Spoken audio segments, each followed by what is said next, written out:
I wanted to thank Division 45 and its incredible students for organizing this mini mentoring series. And I'm really glad to present on behalf of the work that I do at APA and the work I do in the community. I hope I can impart some personal experiences and some general experiences that you're going to apply to developing your own and leadership skills. I put my email address here, and I'll also list it on the last slide. I have been at APA for about 6.5 years. I started as the assistant director of APAGS, which is the graduate student wing of APA, where we have about 25,000 student members. And then 4 years ago, started the Office on Early Career Psychologists, which hadn't previously existed. It is there to kind of increase the support and the advocacy for this incoming group of psychologists, and to make sure that APA is sort of led by its newest voices and those at sort of the forefront careers. Most recently, I sort of assumed a new title as Associate Executive Director of Grad Student and Early Career. So I am still in my ECP phase myself after about almost 6 years out of grad school. Really need to work for both offices and try to bring their sort of strategic goals and advocacy issues into alignment. But feel free to reach out to me. I'm happy to speak to anyone one-on-one after today. I'm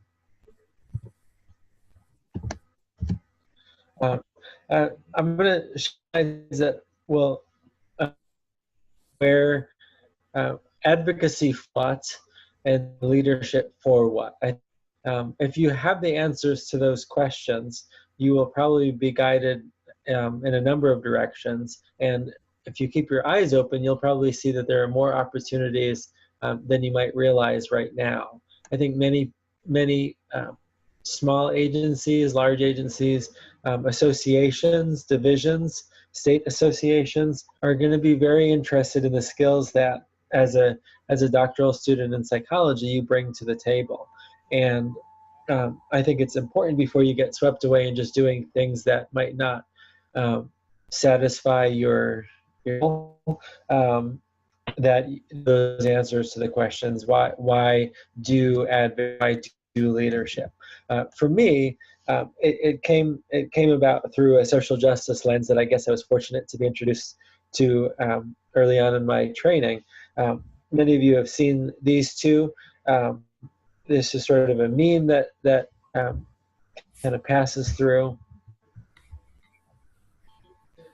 Select. Sorry, just a moment.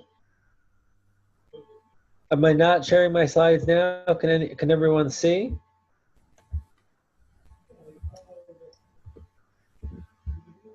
It looks like the slide is very small in comparison to the rest of your screen.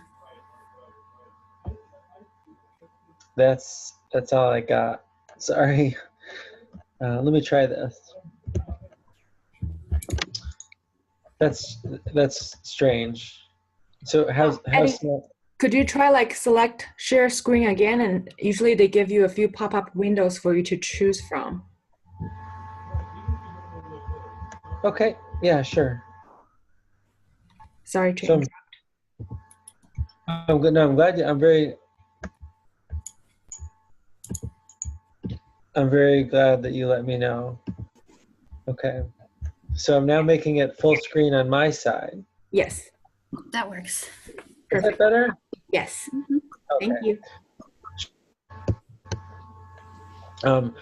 This is a common image that's made its way around the internet, and it's meant to show that equality is not everything, because if people are starting in different places, they're going to end up, if you give everybody the same resources, they'll end up still differentially privileged and advantaged or oppressed. So equity says that people might start out at different places, and we have to kind of provide different resources to make sure that everybody can see what's going on in front of them. But I was always sort of blown away by that analogy. But then I've seen more kind of images that pushed the groundwork and made me think, well, what is my role as a psychologist? Is it to promote equality, to promote equity? What about when the reality is that some people are given way more, disproportionate resources, more than they'll ever need, and some people are have roadblocks in front of them from even being able to get to the point of accepting resources or being in the place where resources are distributed. So I try to strive for liberation, and I think a lot of the things that I get involved in, especially in my community and in my kind of global volunteering, has been about just reducing the things that are in the way, trying to address those structural things instead of provide resources. I have to say that the American Counseling Association and the field of counseling has been pretty ahead of the game when it's come to thinking about the competencies that one needs as an advocate. So this, if you look at, or if you Google ACA advocacy competencies, you should find this pretty easily. There's a nice article that goes along with it, and it's been in existence for a while. I don't know of anything similar in psychology, but I do cite this quite a bit. So it kind of, in that same framework that I just showed you, where you can move across from left to right and do more, the structural changes, at the same way, as beginning psychologists and as trainees, taught to do client advocacy, client and but if we move across from micro level to meso level to macro level, we start affecting schools and communities where our clients work to do systems advocacy. And then in the public arena, we might do impart public information, bringing the skills that we have, the knowledge that we have to bear on how politics are and bills and laws are shaped and formed. So there's a way to also act on behalf of and then act with.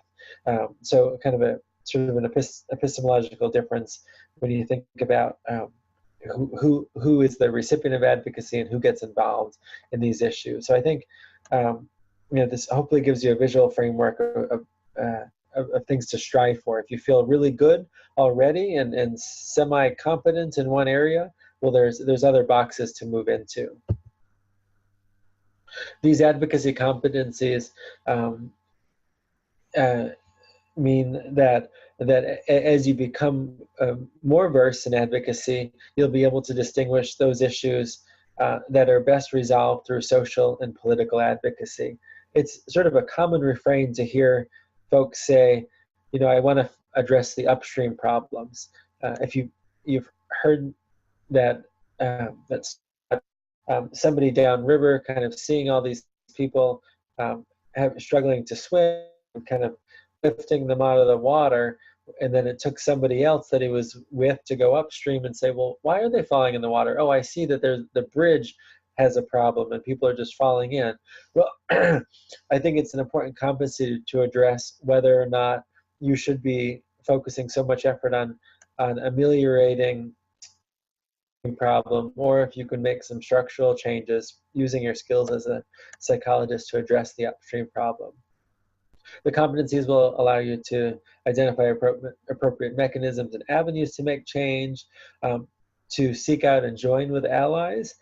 I was very strong-headed when I began doing some advocacy work with homeless youth, and thought that my small little organization that I was involved in grad school could do a lot of the work in the city of Miami to encourage the city to believe that homeless youth existed. I realized that we were much more effective when we formed a coalition. And there's a great way just to kind of pass the baton when you feel burnt out, when you feel that nobody's listening to you. So having that coalition and different people with different skills and access to power can really make a difference. And you can see going down the list, there's other kind of micro skills that you can develop as an advocate. And I don't think that these skills necessarily have to be far off. I had the chance, because there was little being done on youth homelessness in Miami, at the state level in Florida when I was in grad school, to get involved in many of these later skills that you see on the list. I went to I felt very fortunate to go to a middle school and a high school of privilege.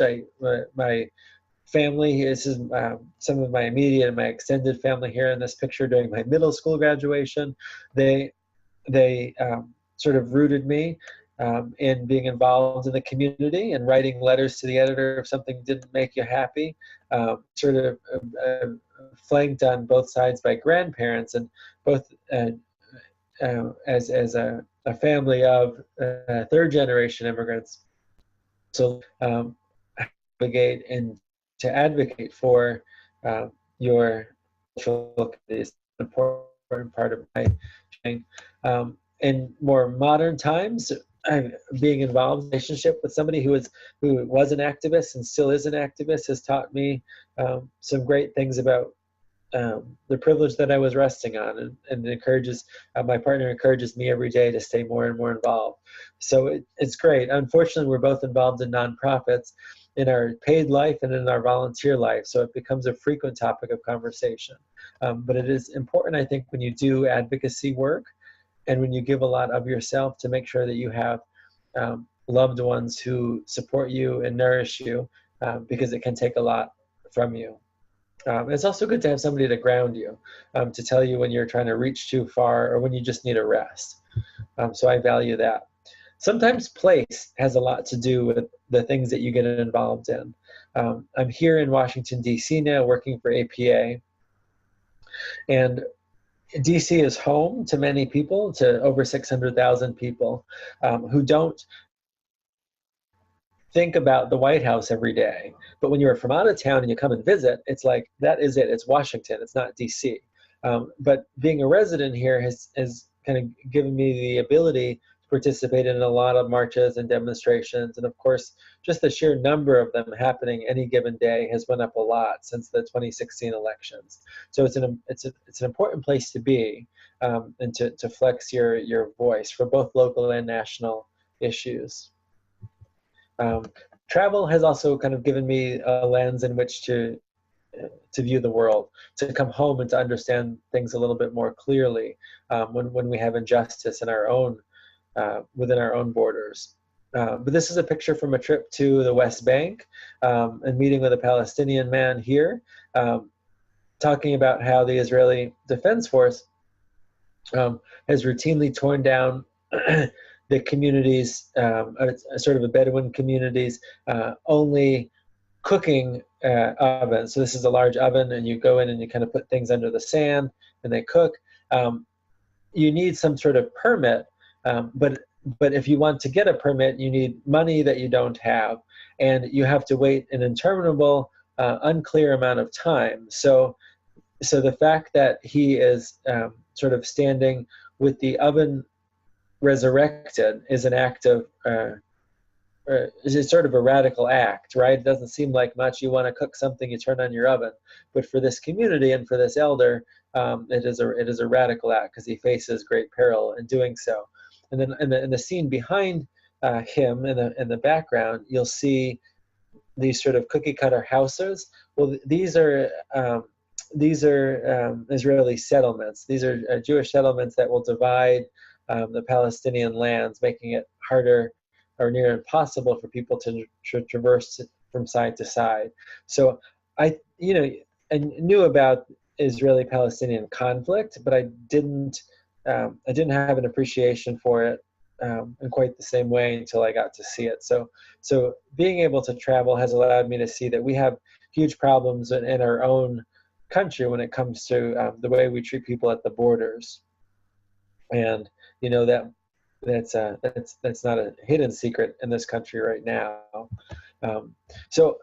Training, though, just to kind of center it in the things that you might be learning right now, counseling psychology was a gift to me, because I think the values that are so central in counseling psych are really resonate deeply with me. So my last school where I trained at was for the doctorate, and the dean of the School of Education, his name is Isaac Prilotensky, I think he just retired from being dean, but at least he was for almost a decade. He said social justice to him was 5 simple words. It means to each person their dues. To each person their dues. He also said one must foreground the need for local activism when inequities exist in the scholar's own backyard. So that goes back to the ideas of equality versus equity versus liberation, and to the idea of addressing the upstream problems when you have the opportunity to. For me, I was able to kind of put that into practice in Washington, D.C. So I came here for internship, and about a year into living here, I was looking for a place to volunteer, and I found the DC Center, so Identify as Gay, and this community center does a lot. It didn't have a whole lot of opportunities to serve youth at the time, but there were some small efforts to create a youth advocacy coalition, and after a few meetings, I was really had taken an interest to some of the data analysis that they were trying to do and how to present that data to make it more effective for advocacy purposes. And I was asked to serve as chair. So I served as chair for 5 years. I just kind of hung up my hat in 2017. But in this period of time, because I wasn't working alone, because we had a community center to support us, we are able to do a ton of things like getting more shelter beds for young people who were finding themselves without a safe place to stay for a short period of time. We made it illegal to engage in conversion therapy. We put more supports in place to prevent bullying. We made it a requirement that all healthcare providers have 2 hours of continuing education in LGBT issues if they want to renew their licenses in DC. So that's everyone from social workers and psychologists to MDs and nurses and other folks that serve patients.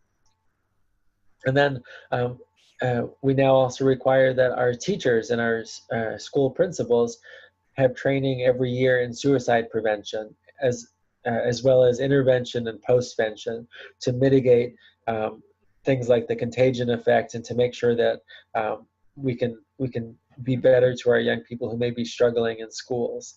And that work has continued through some of the nation's strongest and most LGBT affirming health education standards and outreach centers for homeless youth.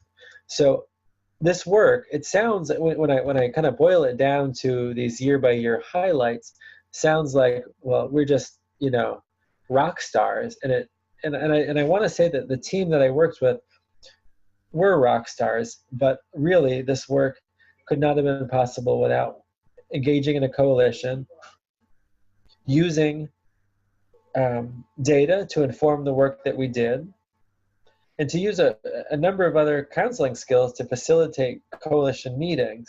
And I was certain when I said in the beginning that having psychology training will make you an asset in your community. This community center really benefited, I think, from having experts like me and other healthcare professionals, other data-driven scholars in their midst. And if you are looking to get involved and haven't yet found an organization to get involved with, I'd say start small, start in your own backyard. Another organization that I've been really fortunate to be involved with for going on 11 years is called StandUp For Kids. And we have drop-in programs and street outreach programs in 17 cities across the country, including here in DC. There's a Miami program. As I mentioned to you, there was really an argument there was no such thing as homeless youth in Miami. That was the city's argument. And I realized at that moment that there was really power in someone's ignorance. Because if you didn't have to acknowledge someone's existence, you did not have to provide services or structural solutions to address youth homelessness. Of course, we knew that there were hundreds of homeless youth sleeping in everywhere from abandoned buildings to park benches to the beach in Miami every night. So it really took some mobilizing kind of providing a more clear picture that was undeniable, and also providing our own solutions as well to the city government. This really kind of fed back into some of the dissertation work that I did. I was really moved, I think, more than any other article around homelessness that I read, by this one, by Mary Beth Shin, who published in 1992, the article titled, "Homelessness, What is a Psychologist to Do?" That article begged us to think that our goal was not to support soup kitchens, right? But to find structural solutions that can bring an end to homelessness. She saw homelessness as a game of musical chairs. There's just not enough housing. There are not enough safety nets to prevent people from falling hard and falling fast. And working at the individual level, that psychology, of course, favors, was not sufficient to understand the cause of homelessness or what to do about it. So I was led to do some dissertation work at looking at how people became activists, how they became activists, and what sustained them in that work. If you are interested in learning more about this, I don't want to spend time talking about this dissertation, but if you're interested, you could put in your search bar Ameen dissertation homelessness, and it'll come up as probably the first search result.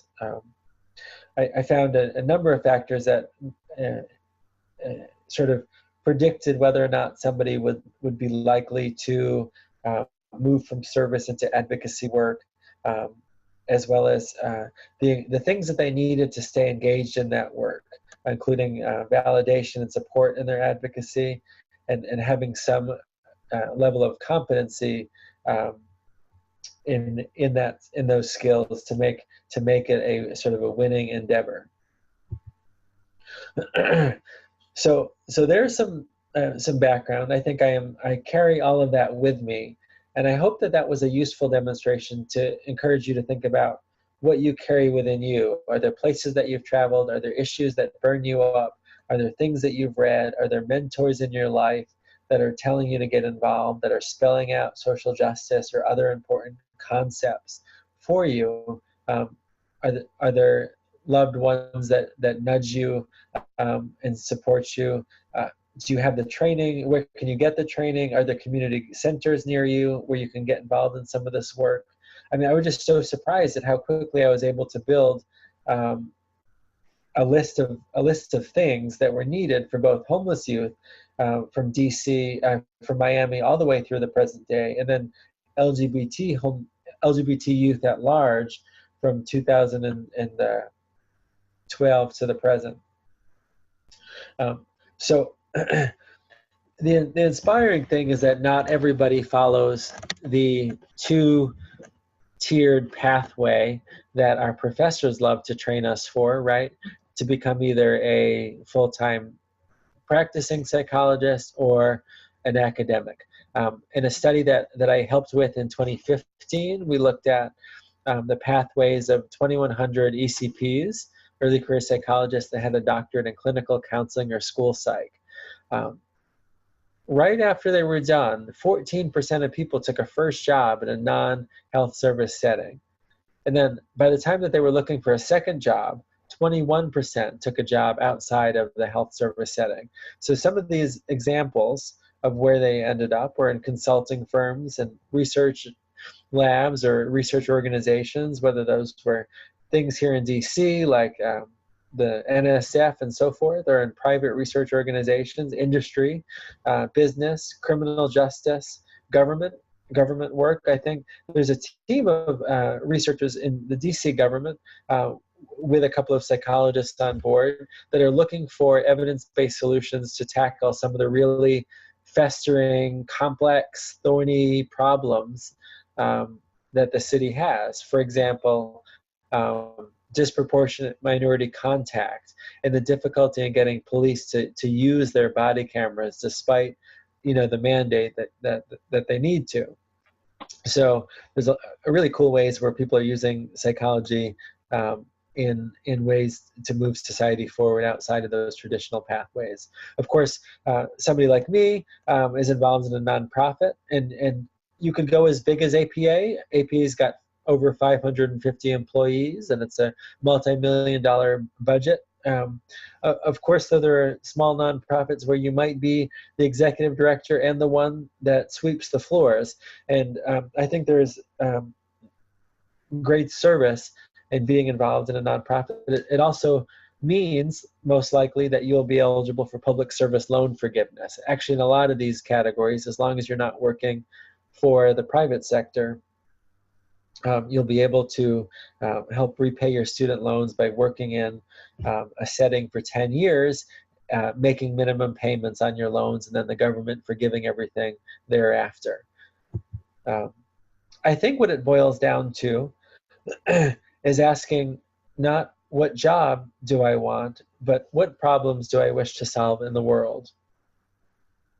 If you frame it, and I think I started this talk by saying you really have to ask advocacy for what and leadership for what. If you frame it in terms of the problems that you wish to help solve in the world, I think you'll be guided in some great directions. And I think it's so important to remember that it's not what you can typically do with a psychology degree, but it's what you can do with all of your skills, your experience, your knowledge, and your education that can take you to amazing places, that can take the public welfare to amazing places if you devote yourself to it, even part of your time to it. You might be in grad school now and thinking that a career is too far off, but it'll be here before you know it. And I shocked when I said out of my mouth earlier in this talk that I've been out of school for 6 years, and without thinking about it, I guess I've carved out quite a career path by starting in grad school and engaging with community, volunteering, even when it felt like my plate was busy. I still found the time to get engaged, and I'm hopeful that you'll be willing to take some leaps there too if you haven't yet. So ways to get involved with alternative careers and careers outside of practice and research are to research. See what's required in positions that might interest you, ask alums and use LinkedIn, ask for informational interviews. That's very common. I've sat with a number of people who wanted to figure out how to get involved in APA and provided information about different positions and what our jobs were like. Take additional classes, especially if you have electives that aren't so scripted. Taking something in sociology or anthropology might be really fascinating because we're probably looking at similar phenomena with very different lexicons, with very different glossaries of how we describe what we're seeing. Being able to do the crosswalk between different professions and disciplines can really be to your advantage. You can get certified in a number of things. You can get badges online in a number of different areas. I encourage you to look at those just to sort of diversify the skills that you have and the things that you can talk about when you're looking for jobs. Even if you volunteer or do something out of the ordinary an evening a week, that will probably give you the skills to stand out. I remember the person that hired me at APA said, and I had come in ABD, I'd finished internship, but I hadn't yet defended my dissertation.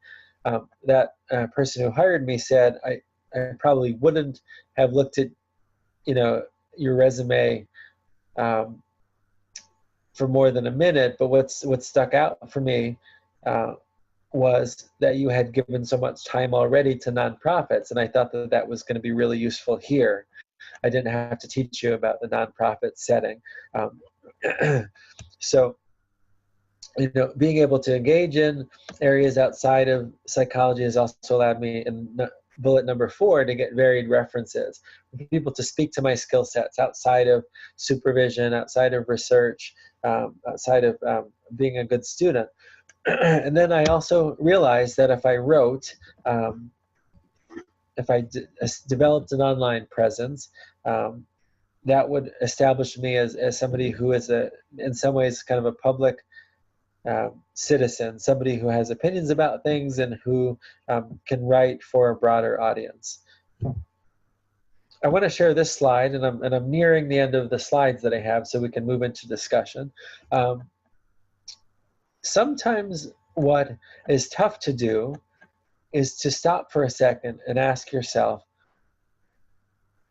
what is it that I'm learning, and why is it useful beyond the things that I think it's most useful for right away?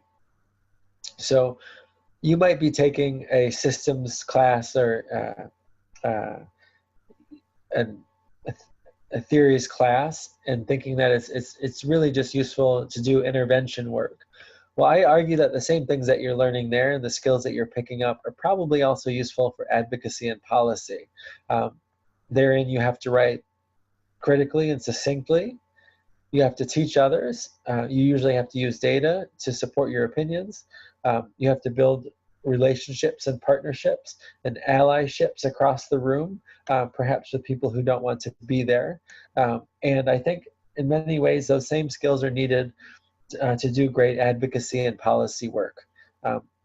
You can see the same things that I've written here for research, translating nicely into doing nonprofit administration, as well as evaluation, translating really nicely into being a consultant on a number of different projects. If you're interested in getting inspired and increasing the inspiration that you have for things outside of these two well-beaten pathways, well, then consider reading outside of psychology, whether that's academic journals or blogs. Go to job fairs and see what the approaches are that people are making, what the jobs are that are probably outside of psych. Attend conferences both in your field, and I would also add with it outside of your field. If you're coming to APA, it's in San Francisco this August. And if you take advantage of all the mentoring, whether speed mentoring or internship fairs or other opportunities that there are to meet luminaries in the field, to meet peers, to meet early career psychologists, I think actively attending a conference can really open some doors for you. I've met some great people when I finally stopped touring the city at all hours and paying some time at the conference itself. Of course, as I mentioned a few times already, volunteer or serve on a board. Sometimes your local United Way or nonprofit sort of umbrella organization can help you identify an agency that might be looking for someone to serve. You could ask it, around campus if there's any organizations that people highly recommend that might need someone with psychology skills. Joining a neighborhood group and making your politics as hyper-local as possible can be really useful. And of course, freelancing can diversify your experience portfolio. And there are places like Upwork.com and Fiverr.com that I have went to before to hire folks to help me on different projects. Again, you can also build an edge and stand out from competition by laying down some time and some skills, some generosity of service in these areas, expanding your voice by writing a blog or a column. Perhaps your university has a newspaper. Perhaps the division that you're part of has a newsletter that you can make a recurring feature in. Often, if you're looking for a job that's outside of academia and practice, you might have to develop a resume, and that can be daunting if you haven't developed a resume since you were last in college. But it might be useful to have both as you think about the market ahead. And of course, networking might sound like a dirty word, but I think as long as you do it based on trying to find mutual passions and interests, it won't seem like you're schmoozing just for the sake of climbing a social ladder. If you're looking to increase and expand your advocacy skills, there's a great toolkit available for you at the APA website. I made a short link so it's easier to get to, tinyurl.com/ECP advocacy. There's some great guides there to teach you how psychologists do advocacy work, especially on the federal level. And then if you want to advocate right now, going back to that mention of the public service loan forgiveness program, it is in peril of disappearing. And so if you know of somebody who is collecting or is planning to redeem public service loan forgiveness after 10 years, please encourage them to go and be willing to share their story about why public service loan forgiveness is vital to them and to them practicing what they're passionate about in the field of psychology.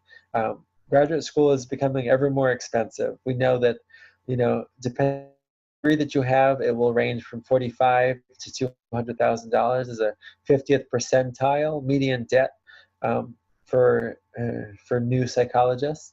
And that debt's going to take some time to pay off. It definitely has an impact in somebody's life choices, for sure. So there are ways to put that advocacy into use right away. I would be remiss if I didn't tell you that APA is very hungry for great leaders, and you could dip your toe in the water by joining a listserv or voting in the APAGS elections. You could get a little bit more engaged by writing a blog. You could do this on a recurring basis or just once or twice. Check out gradpsychblog.org for more information. You can become a campus ambassador. APA has a campus ambassador program to help you sort of be on the front lines on your campus and inform your campus about what's happening at APA, whether it's in terms of advocacy or a number of other topics. There are ways to bring APA to your campus through that ambassadorship. And then, of course, probably the most intense thing you can do is apply for a leadership position. The APAGS committee is the only committee devoted to student representation. Well, one of two committees voted to student representation at APA. The other is the Science Student Council. In my shop, we've got the APAGS committee, which is populated by 14 people. And this coming year, there'll be a chair-elect, and 3 members at large will have vacated seats. There's over 30 subcommittee seats in play, not in play at any given time, but the committee has 5 subcommittees with over 30 seats. And so every year, probably half of those seats are open. You can also serve as a liaison between the APAGS committee and a larger board at APA, for example, the Board of Educational Affairs, the Commission on Accreditation, and so forth. So not only, and you can go to apa.org/APAGS, APAGS, to get more information about open positions. I think the next deadline will be in mid-April. And then I can't stress enough that divisions and state psych associations are often very, very enthusiastic and eager for students to play an active role. So to use psychology in a psychology organization can be very useful because you'll meet people outside of your department, and that's what we all want to do, right? That's what we're all going to need to do soon. So hopefully I presented some ways to do that and encouraged you that it's worthwhile. If you know of any psychologists, people with their doctorates who have really shown up and done some tremendous work in their communities, I encourage you to nominate them for our APA President's core initiative this year. Dr. Henderson Daniel coined the term citizen psychologist. And it's someone who has been engaged in activities to improve the lives of people in their community. These activities can be public service, volunteerism, board membership, and other strategic roles which aren't directly associated with one's day-to-day job as a practitioner, scientist, or educator. In many ways, they're the very things that I've been encouraging you to think about when you think about your long arc of a career ahead. So the initiative is going to accomplish a lot, and it's going to tell us how many psychologists are doing this work it's going to provide a curriculum with learning outcomes that will help people at all stages of their training, from high school all the way through post-licensure, lifelong learning, to increase the skills that you might have so you can get engaged in community-oriented, civic-minded work. And again, if you know of somebody who is interested, who might make an exemplary citizen psychologist, and you want to nominate them for a presidential citation from APA this year, go to apa.org/citizen. So I'll leave it there. My voice is clearly struggling, so I apologize for clearing my throat so often, but feel free to hit me up on email or check out the APA website for more information. I've got the Early Career website there, but of course, apa.org/APAGS will take you to a student landing page as well. So I'll stop sharing my screen now, put the webcam back on, and certainly happy to take any questions that you might have. So if your video is on, great. No need to put your video on if you're not interested in doing so. And if you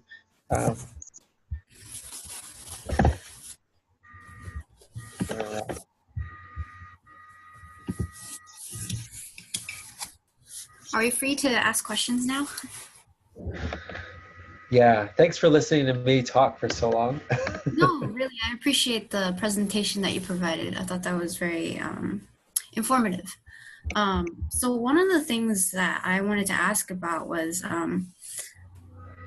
your journey into advocacy a bit. So I know that for me, culturally speaking, like as an Asian American, I feel like my culture tries to encourage us not to sort of rock the boat.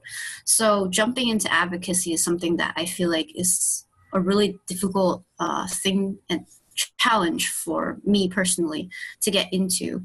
Oftentimes, you don't want to make any loud statements. So I think marching is something that I would have trouble doing as a way to advocate.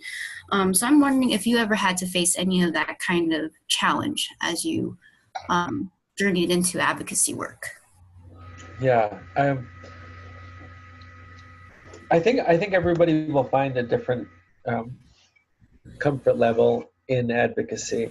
A short story is that I wanted to do research on activists in my dissertation, but activists were helping kind of advance social justice for homeless youth.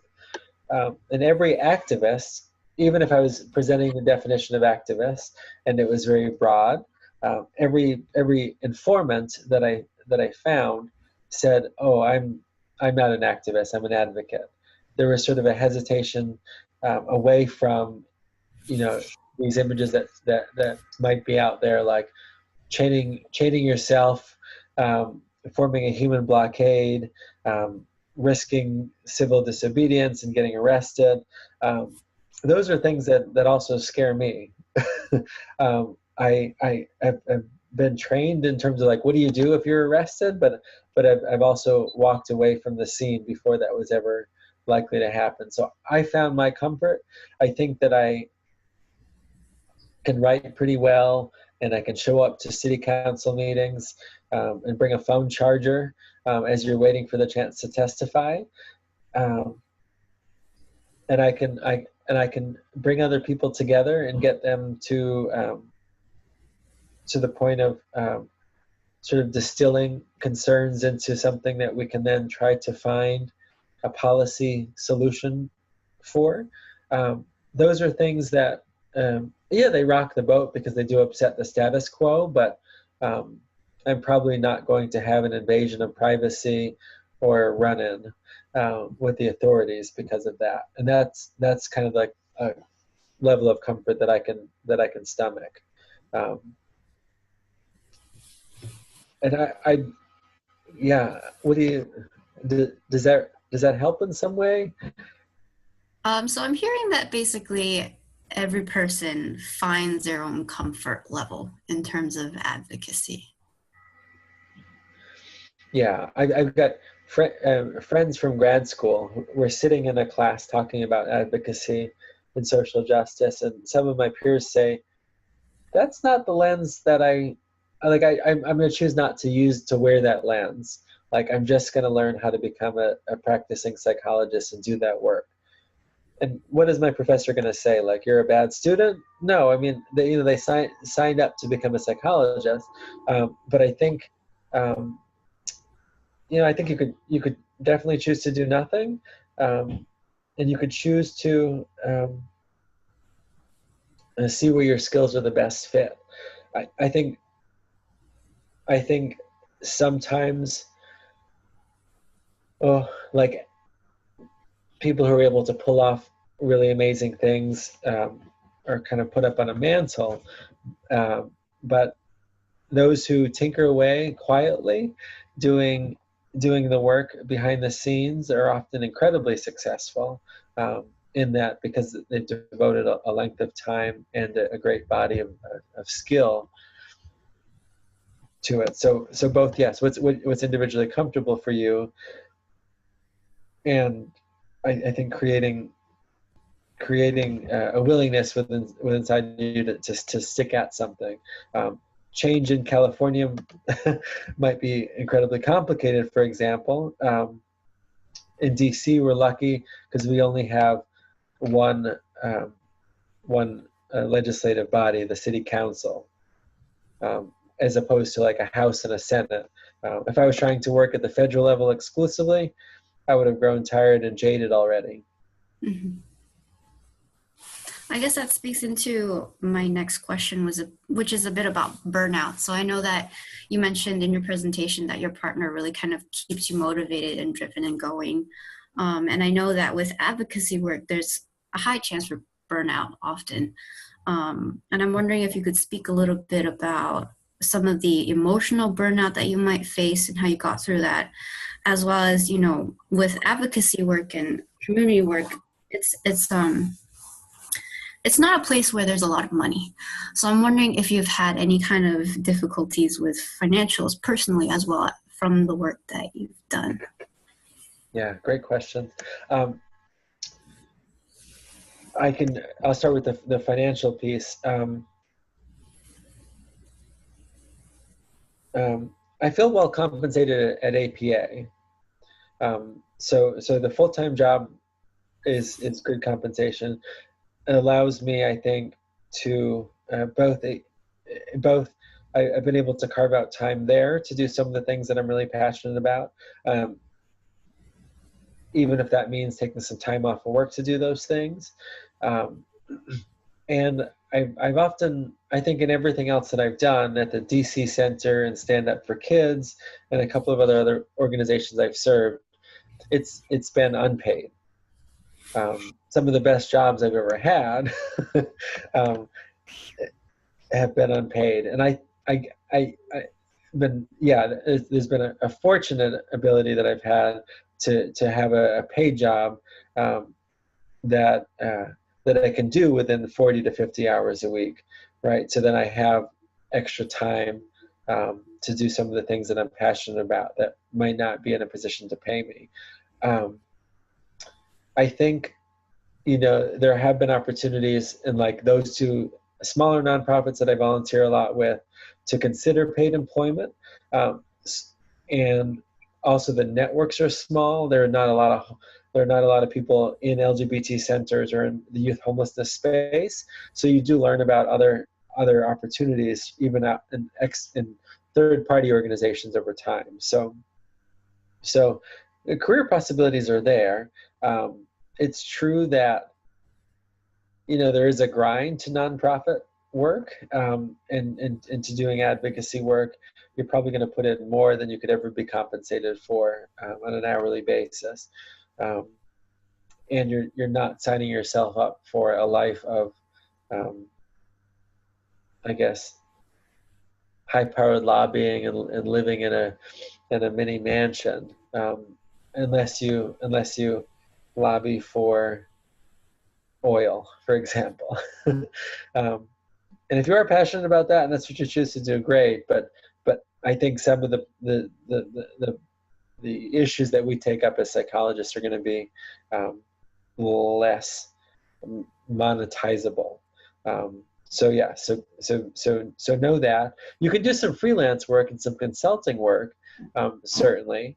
And sometimes I've heard of people who've taken their volunteer gigs and parlayed that into more kind of consulting work, and if you've got an entrepreneurial spirit and to make that happen, then great. Regarding burnout and sort of the emotional toll that it can take,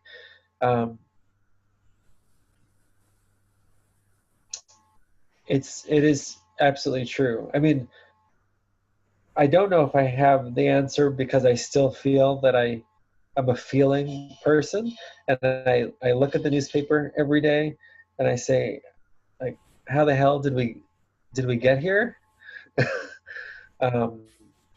Where did the idea of like love go, and why are our politics and our problems within these borders and around the world so far removed from that ideal? I mean, I think psychology's got some answers to that, quite a lot of answers, but there is a toll, and so you've got to know when to take a break. I think if you are alone in an issue, it'll be a lot harder to find the momentum.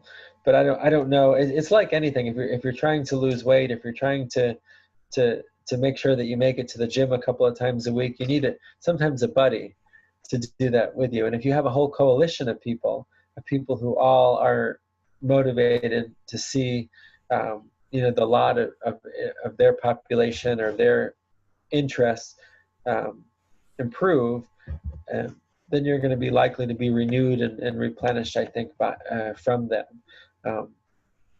It is true that some people have to step out of the work after a period of time because they've given everything, and policy change and cultural shifts take a long time. There was one bill for youth homelessness in DC that took 3 years, and it just seemed like we were spending all our time educating people on the same things over and over and over again.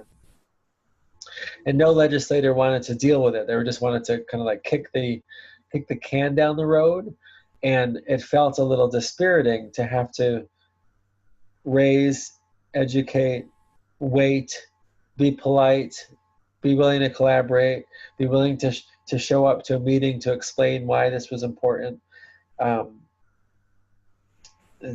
Thank goodness I had other people, to help with. So I know I'm saying the same thing over and over. I'll stop now. I can't think of any other major things besides the people in my life and the people in my life, both in the work and outside of the work, that have made it possible. Great. Thank you so much for answering my questions. I think that's all that I really have today. I'm really glad you asked those questions.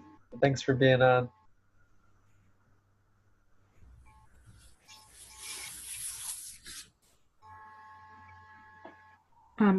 Do you have any questions? Can you guys hear me? Yes. Yes.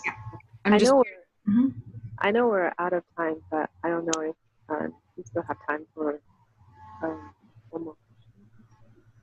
If you have a question, sure, I'm here. Yeah. What am I missing? The Oscars right now? That's okay.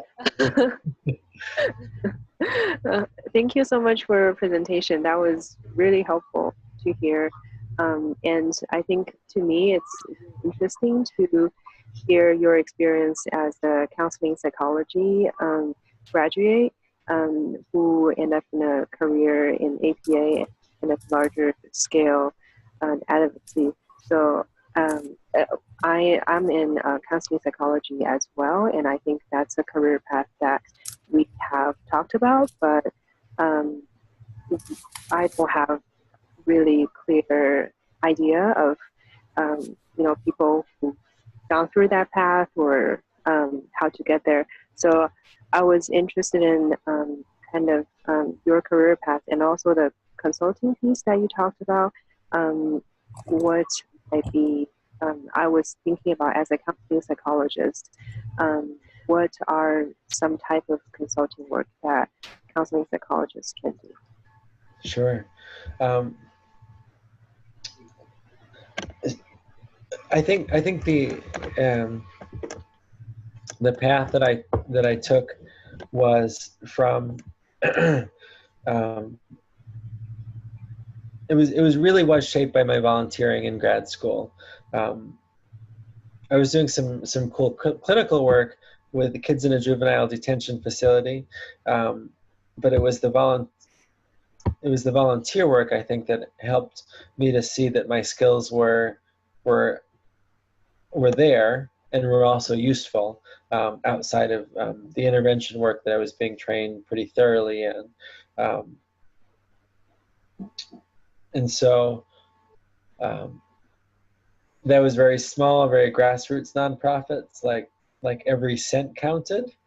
So I contrast that with APA, where there's just a lot more resources here. I went from grad school to an internship that was with more juvenile justice work, and then when I was done with internship, I really spent some time. I called it my period of fun employment, thinking about I wasn't applying to postdocs, and maybe that was irresponsible, but I thought to myself, like, what is going to make me really fulfilled? And I kept thinking, like, how I was so energized by the nonprofit volunteering that I did, that I wanted to apply really to nonprofits in the city. And there are think tanks here. There are associations, small nonprofits, there are advocacy groups. I mean, you name it. And I applied to probably one in each category, if not 10 in each category. When it came down to it, there was APA and another, I would call it maybe a small to a medium-sized nonprofit. And it had a very social justice driven mission. I chose APA because it seemed to present opportunities for growth over time. And also, I was so intrigued by this organization that, I had no really deep engagement with in grad school. I knew about APA style, and I went to convention, but it was really interesting, I think, in those initial interviews to kind of peer over the fence and see what was going on. And I felt humbled that, I was given an opportunity. So I thought I'd be silly to say no to this. And I've got colleagues at APA who are early career psychologists who work in the practice directorate, who work in the Center for Workforce Studies, who work in education, who work as lobbyists. So there is room in an association for people to do a number of different things with a psych background. The compensation that I've seen, I think, has often been around research and evaluation. If you've done any program evaluation work or can get your hands on a program evaluation project or textbook, there really is a tremendous amount of opportunity, I think, to help organizations think about the data that they care about, the data that's going to get them more funding, that's going to get more support, and how to put that into a meaningful and somewhat easy process.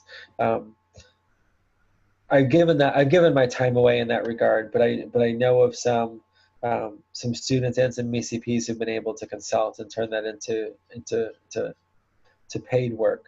Sometimes grant writing can also really use somebody who has some scientific background, because you can write convincingly and cogently. You can find supporting evidence and data to strengthen the applications. So, grant writing is on the back end. Nobody really sees that writing, but sometimes there's a way to do it on the front end as well by by helping to write annual reports or other kind of public-facing materials. I would encourage you to look at Division 13, the Society of Consulting Psychology. They have a cool conference every year. They've got a couple of nice, easy-to-read paperback books as well about consulting. Yeah. You're welcome. Was that any other questions or? No, I think that was all. Okay. Thank you. Yeah, that was a great question. Thanks for asking. Thank you. Thank you, Eddy. And I have a personal question if you have time to answer that as well. Sure. So I'm just curious, like, whether you have any suggestions for students particularly, because I feel like as a student, when we're trying to engage in like social justice advocacy, a lot of times when we face structural barriers, it's easier for at least me to feel discouraged because as students we have less power, and if it's a topic that's more student oriented, it's kind of hard to partner with establishing organizations if there is none. I don't know whether I'm explaining what I'm trying to ask, but I just feel like sometimes powerless when I'm trying to make some changes. And I think I definitely relate to one of the talk points you have in terms of like the difference between providing soup and providing more structural support. And I'm like, I really want to make some structural systemic changes, but then if there's a structural barrier there, how can we make the best of the outcome as we can? What structural barriers are probably only overcome through mobilizing. Mm-hmm. The only reason that we have weekends and 40-hour work weeks and health insurance is through the labor movement, right? Like lots of people coming together and saying, we won't work unless you change some things. And I'm grateful to those folks. I'm grateful to the people at my doctoral program who came before me and organized into a group of, it's funny, they organized themselves into a group even though it included all of them. But they organized through elections and had somebody who was the president of this organized counseling student body. Somebody who took minutes, somebody who did the outreach, the liaising to the faculty. They asked for a seat at the faculty meetings so that way they could hear what was happening and report directly back to students. We put a formal request for town halls, a biannual town hall where all the faculty and students can come together to discuss some of the shortcomings, as well as some of the things that we were grateful for. Mm-hmm. On our better days, we were also be sure to mention those gratitude worthy things, but oftentimes it was gripes. I don't think we would have gotten there without proper organizing and consistency. It's okay to be mad and angry. It's okay to walk out, I guess, when you've tried many other ways and bit your tongue for a while to make an issue come up on somebody's radar. Now, you haven't shared the structural barrier, and I'm happy to talk with you offline if you'd like, but I don't know of one to go away without the power of enough people applying steady pressure over time. Okay, thank you. I think I'll be more happy talking offline if you still have time. Yeah, definitely can. Yeah. Okay, thank you.